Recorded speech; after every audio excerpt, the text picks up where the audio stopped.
Hoje o programa Pílulas de Saúde está na AACC, um lugar que dá apoio às crianças com câncer. E hoje, no nosso programa especial do Dia das Crianças, a gente vai visitar essa associação e mostrar que para essas crianças o maior presente para esse dia é a cura para uma doença tão cruel. Vem comigo.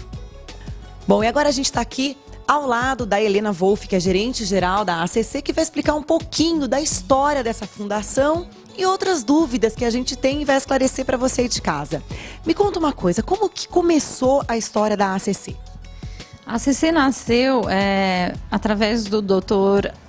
José Marcos Rota, que é um neurocirurgião, e a dona Vanir Cavalcante Rota, sua esposa.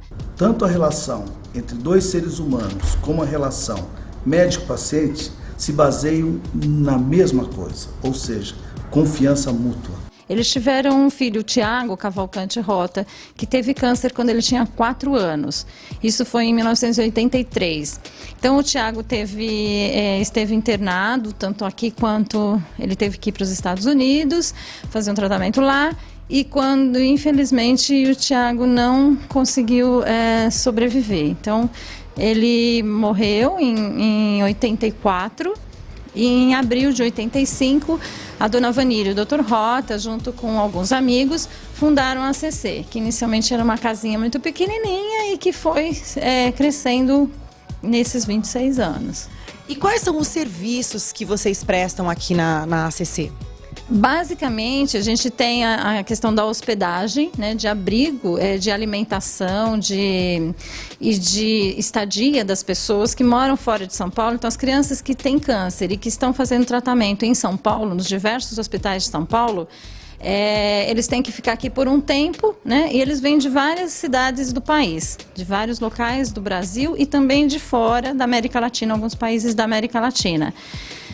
A gente oferece, então, as refeições, a hospedagem e, além disso, uma estrutura, né, de assistência social, então, assistente social e psicólogas, para que as mães e as crianças possam lidar com a doença nesse momento. Então, eles vão fazer tratamento nos hospitais de São Paulo, fazem suas refeições na AACC e à tarde eles vão para a escolinha para ter um apoio educacional, um apoio pedagógico, né, um acompanhamento pedagógico para que quando eles voltem para suas cidades eles possam acompanhar o ritmo das escolas.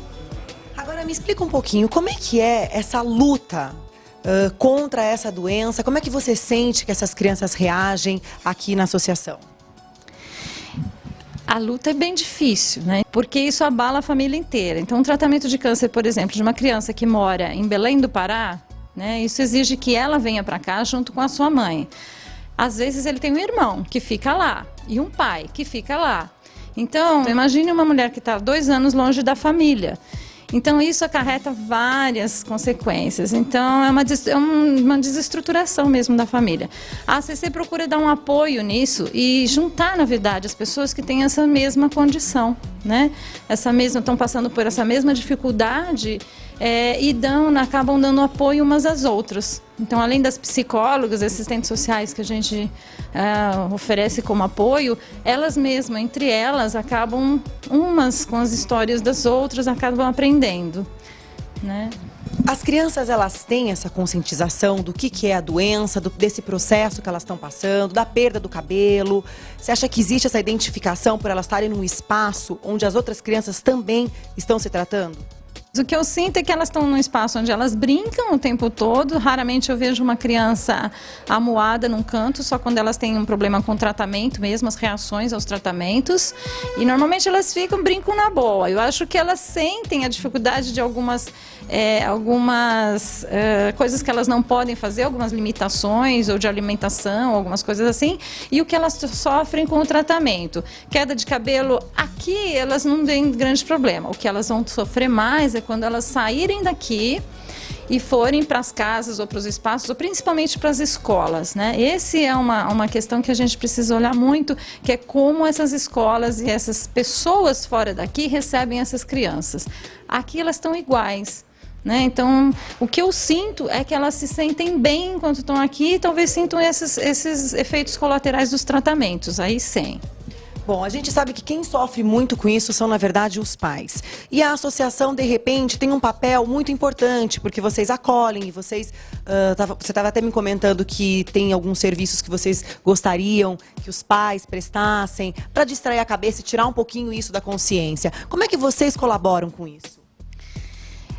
O que a gente procura é, na verdade, trazer voluntários ou profissionais voluntários, né, que possam ensinar esses pais ou oferecer alguns momentos para eles, tanto de lazer, cultura, entretenimento, como também de atividades que possam ajudar na geração de rendas, né? Porque a gente não tem só famílias de baixa renda, a gente tem famílias de todos os níveis, mas tem algumas que podem usar o tempo que estão aqui para aprender e fazer alguma coisa que depois possa reverter em renda familiar, né? Essa é uma preocupação que a gente tem, principalmente para tirá-los dessa agonia, dessa situação. Então, pensar em outra coisa, aprender, isso acho que é bastante importante para eles. A gente traz esses profissionais. Agora, só para finalizar, eu gostaria de saber como que essa associação se sustenta. A gente sabe que tem o bazar, quando as pessoas fazem muitas doações, mas existe outra fonte de renda? Bom, o bazar é a principal fonte de renda. Durante o ano nós fazemos alguns outros bazares, então agora a gente deve ter 6 e 7 de outubro o bazar, que a gente chama de Coração de Criança, que é do Dia da Criança. Isso traz bastante recurso para a gente. A gente tem doadores, né? Doadores espontâneos que ligam para a gente e se propõem a fazer uma doação diretamente. Ou a gente tem uma central de doações que faz as ligações e pede essas doações. Então, basicamente, doadores. Então, não tem nenhum doador fixo, não tem nenhum padrinho, nenhum patrocínio. A gente sobrevive dessas doações. Bom, tá aí o recado dado pela Helena, que acima de tudo doa o coração dela aqui na ACC.